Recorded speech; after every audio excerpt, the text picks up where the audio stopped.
চট্টগ্রামের সাতকানিয়া উপজেলা পরিষদের বিভিন্ন দপ্তরে কর্মরত কর্মকর্তাদের সাথে মতবিনিময় সভা অনুষ্ঠিত হয়েছে।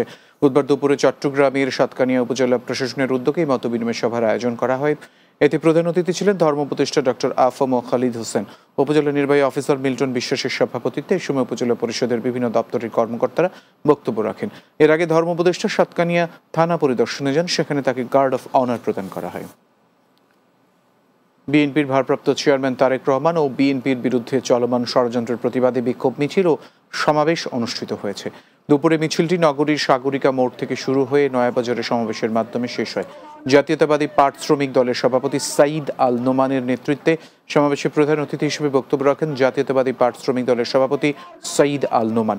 চট্টগ্রাম মহানগর বিএনপির আহ্বায়ক কমিটির সদস্য মোশাররফ হোসেন দীপ্তির সভাপতিত্বে সময় বক্তব্য রাখেন বিএনপির কেন্দ্রীয় সমবায় বিষয়ক সম্পাদক এম নাজিম প্রবীণ, সাংবাদিক জাহিদুল করিম, কোচি সহ অন্যরা।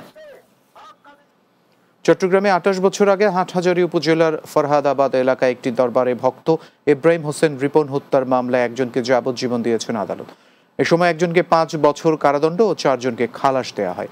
চট্টগ্রামের তৃতীয় অতিরিক্ত জেলা ও দায়রা জজ হারুন আর রশিদের আদালত এই আদেশ দেন।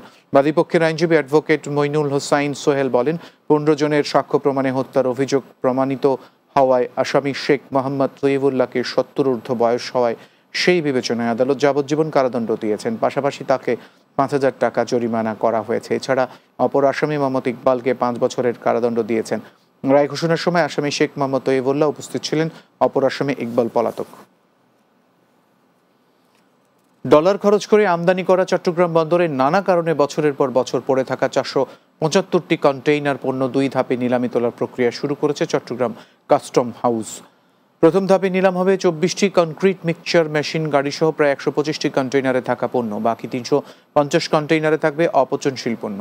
কাস্টম হাউসের সহকারী কমিশনার মোহাম্মদ সাকিব হোসেন বলেন, চট্টগ্রাম বন্দরের ভেতরে অখালাস, আটক ও বাজেয়াপ্ত করা বিভিন্ন ধরনের পণ্য যে অবস্থায় আছে নিলামে বিক্রির দরপ্রাপ্ত আহ্বান করা হয়েছে।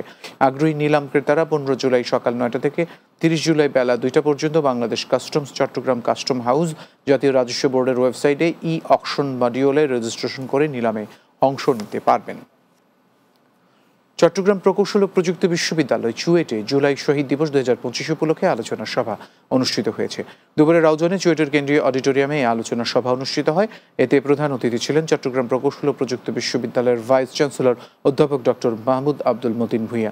ছাত্র কল্যাণ অধিদপ্তরের পরিচালক অধ্যাপক ডক্টর মোহাম্মদ মাহবুব আলমের সভাপতিত্বে সময় বক্তব্য রাখেন মেকানিক্যাল অ্যান্ড ম্যানুফ্যাকচারিং অনুষদের ডিন অধ্যাপক ডক্টর কাজী আফজালুর রহমান শহীদ, আবু সাঈদ হলের প্রভোস্ট অধ্যাপক ডক্টর মোহাম্মদ মামুনুর রশিদ, শিক্ষক সমিতির সভাপতি অধ্যাপক ডক্টর GM সাদিকুল ইসলাম সহ অন্যরা।